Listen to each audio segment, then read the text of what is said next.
And now, here is the news from Scotland. When they read the news in Glasgow, it's in English, not Scots.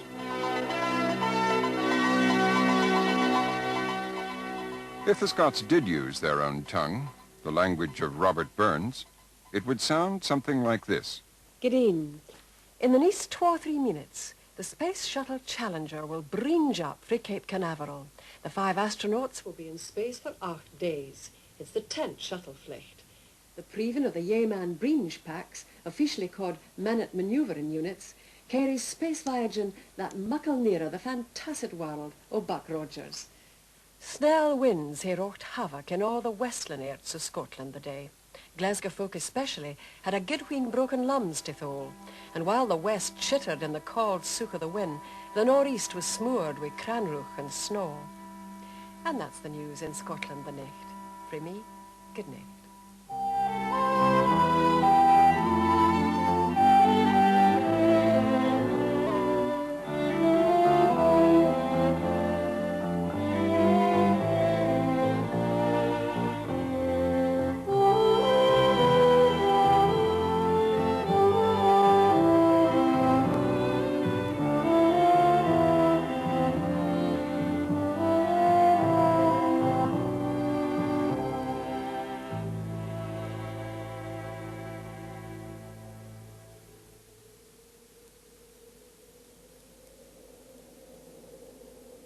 The Scottish tongue is one of the oldest in Britain. The Anglo-Saxon tribes who invaded England also settled in lowland Scotland as early as the 7th century. After the Norman conquest, many English refugees fled north and established English-speaking boroughs like Edinburgh throughout the lowlands. This was the beginning of Scots, a northern variety of English that might have become a separate language.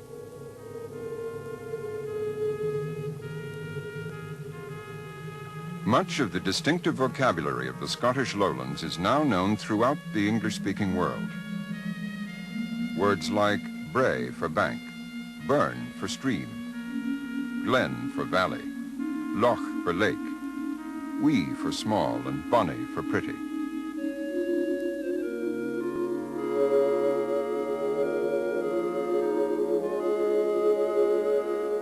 There's an old saying that Scotland was born fighting. For generations, border wars between English and Scots kept the two kingdoms and their languages apart.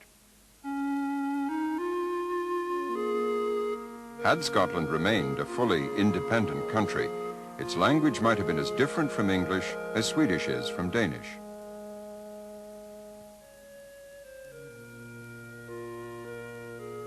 In its golden age during the 15th century, Scottish was the speech of kings and aristocrats, and the inspiration of poets like Barber and Dunbar.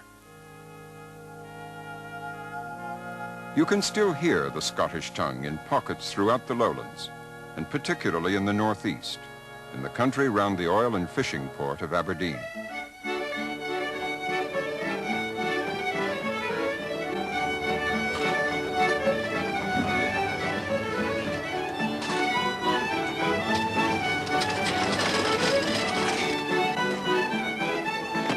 One of the men who works down on the quayside is the fish filleter, Stanley Robertson. Well, I'm what you call a filleter.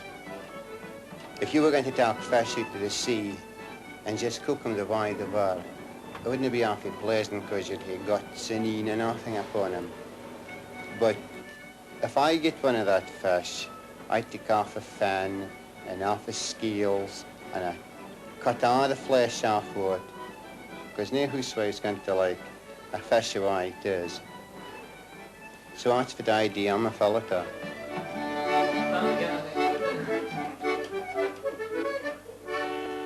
Stanley Robertson's speech is full of typical Scottish vocabulary and pronunciation. Ken for no, bide for stay, and gang for go. He says aboot, hoose, and awa, for about, house, and away.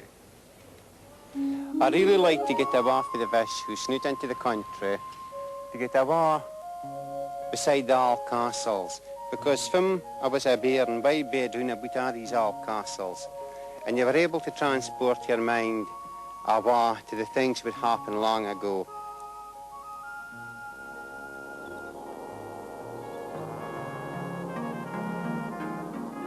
He's one of the last traditional storytellers, and he knows more Scottish folk tales and ballads than any man alive.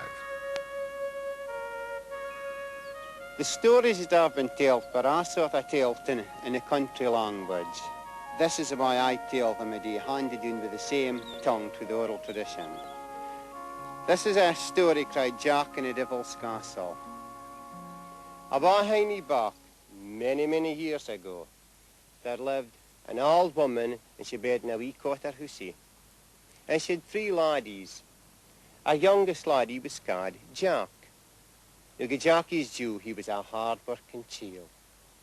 He kenned as he would get up early in the morning and work, do the ploughing, do all the work through the farm, and wouldn't go to his bed till late at night. But these 2 brothers was the most useless and laziest bechels you ever did see. They wouldn't do a hand's turn about the farm, and they wouldn't help their mother. Another source of inspiration for the oral tradition of the Scots can be found in the Bachelors' Club, Tarbolton. Every year, the birthday of Robert Burns is celebrated here by the literary and debating society founded by the poet. It's in the nostalgic recollection of Burns that Lowland Scots, the language of his finest lyrics, still gladdens Scottish hearts around the world.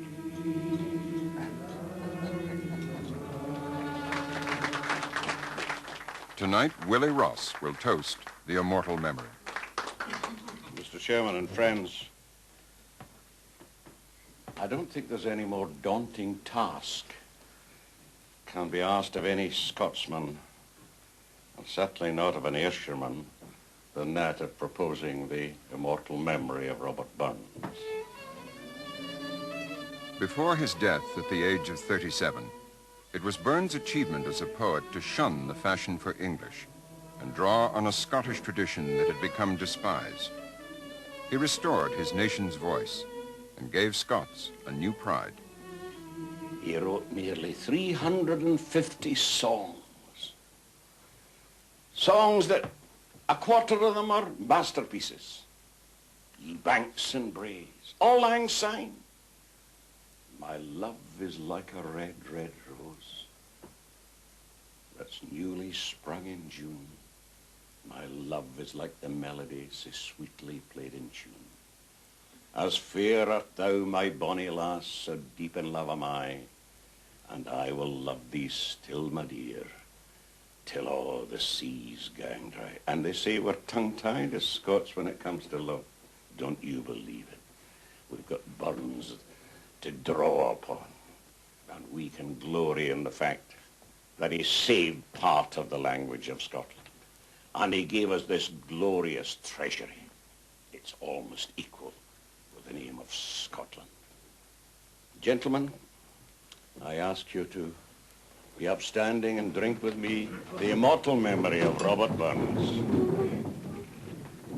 Robert Burns.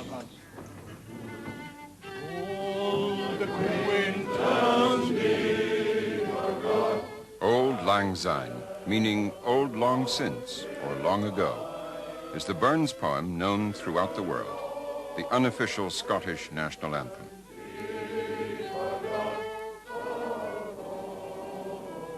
In the heyday of the Scots, Holyrood House was the seat of the Scottish sovereign.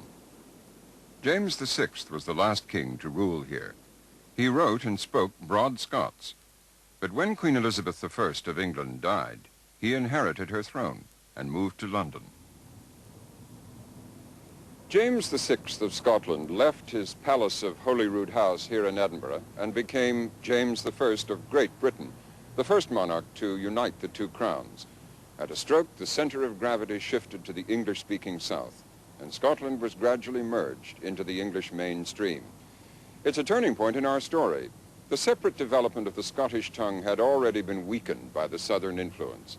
Now it was irrevocably arrested by the departure of the Scottish aristocracy.